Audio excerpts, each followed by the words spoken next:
my favorite part. Hey. I love that you said that. Action! Hello everyone, I'm Jeff Snyder. I've devoted over 2 decades of my life helping Americans across this country save and plan for their financial future. I'm starting out on a journey to educate Americans and help get people in this country saving. Join me as we go on the roads to retirement. What's more American than listening to live music in a small-town coffee shop? So when I heard singer-songwriter Pentley Holmes was performing at Scout's Coffee Bar in Highbridge, New Jersey, I jumped at the chance to meet up with him. And I brought my guitar in the off chance he might ask me to join him for a song. I think you kind of know where this is headed. Welcome everybody, we're here at Scout's Coffee Bar and Mercantile here in Highbridge, New Jersey. Sitting down with singer, songwriter, musician, and just overall good person, Pentley Holmes.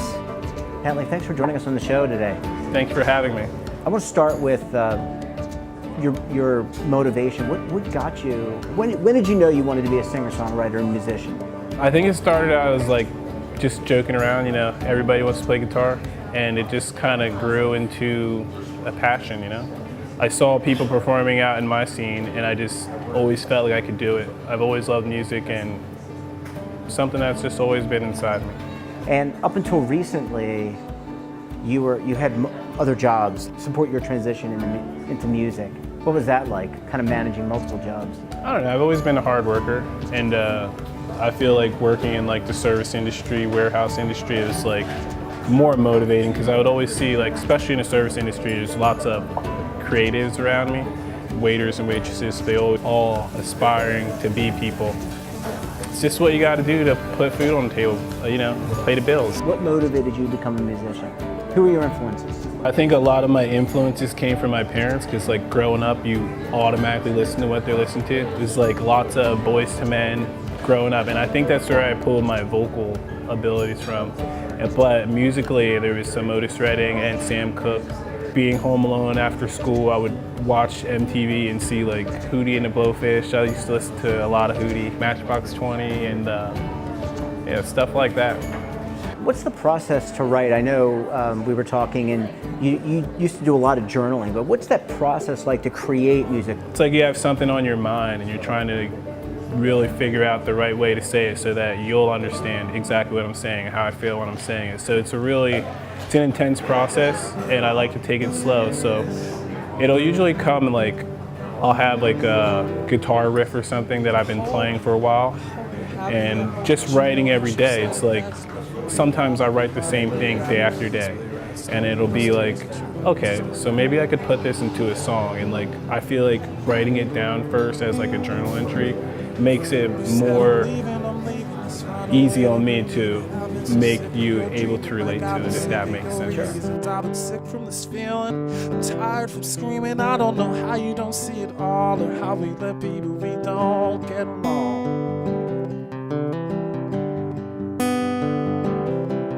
It's just this time that we're stealing. We both get your feelings, and we're so good at concealing all our intention, revealing over these years. We're shedding them, and we spend our days trying to forget them. And I have this girl in my bed, she's not in my head at all, and I'm behold because she hasn't a clue at all. Well, she cannot see it all. She cannot see it all. That she, you know, this show is about retirement. You've started your own business, and with that comes managing a budget to travel all around the country. There's gasoline, all these things you get to think about. What was that process like? Well, the process is like, you mentioned gasoline. I'm always thinking about gasoline. Being that I drive, it's just like, I'm constantly aware of the gas prices. So it's like, when I start my trip out, I do have a budget. So I do a general trip to see like where my longest trip is going, and then I add up all the miles and distances in between, so I have a general idea of how much I'll be spending on gas, and I balance that with what I'm making and what it's going to cost to eat every day and lodging. Lots of times I wait till the last minute to get a hotel, because I look on lines forums and things like that to see if there's people, and people are just so generous that, like, you know, they'll offer you the couch for the night, and it's just like, I'm getting better at it. I'm not good at the planning and budgeting, but I'm working on, it's a process. It's like anything, you just learn and grow and keep doing it. You're a young man, but thinking about age 65, age 70, do you think about saving for retirement, putting money away?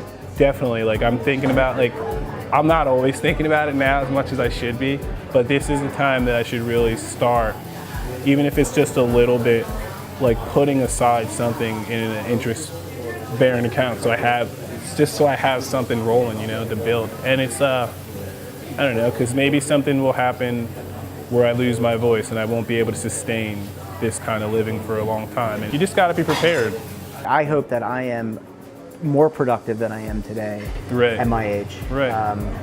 You know, I think as a musician, I mean, I know that musicians that I follow, I love the Grateful Dead, we were talking about that off camera, those guys are still playing in their 70s. I think if you have the passion to play, you can continue doing it. And if you have the passion for anything, you continue to find a way to do it. And maybe, you know, you're not lifting heavy, you know, amplifiers or heavy guitars or whatever. Maybe you find another way to contribute, or you're writing music, or you're doing something else.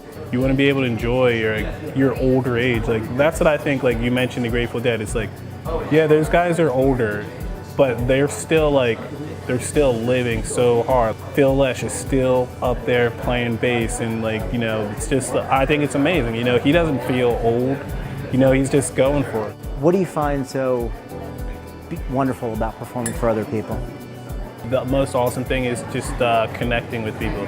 It's like a song that I wrote in my bedroom about a personal experience. I get to play out here and people are like, yo, I loved that song that you just played, and it like really touched me. And I really think it's really cool that how people can take a song that you've written and they can, like, you know, they can develop their own story and interpretation of that. When that happens, it's just like, that's what it's about. That's why I do it. And that's why sometimes I can take a gig for like no money and still get the most enriching experience out of it. Look, I'm a big fan, but I have a huge request. Do you think maybe if I could play with you for one song? I'd love it, man. I'd love to. I love the jam.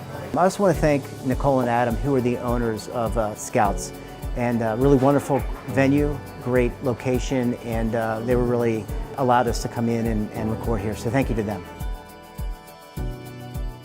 All right, Pentley. Pentley is undoubtedly gifted, and Nicole and Adam have created a second home that is helping them to save for their family's future. When pursuing a career in the arts, it's important that Pentley invests in himself. After all, he is his business, and he is his most important investment. Well, Pentley's knocking, and I'm sure doors will open with his level of talent. Mama, take these guns off of me. I won't shoot them anymore. It's getting dark, too dark to see. And I feel like I'm knocking on heaven's door. Yeah, yeah. Knock, knock, knocking on heaven's door. Knock, knock, knocking on heaven's door. Knock, knock, knocking on heaven's door. Knock, knock, knocking on heaven's door. All right, one more time. As Americans, we put so much of our energy into our families, friends, and pursuing our passions, often living for the moment to the detriment of our futures. What's clear to me is that we're all on our own path, but it's so important to balance today with being mindful about tomorrow. I hope you've enjoyed these conversations. I'm Jeff Snyder, and I look forward to meeting you on the roads to retirement.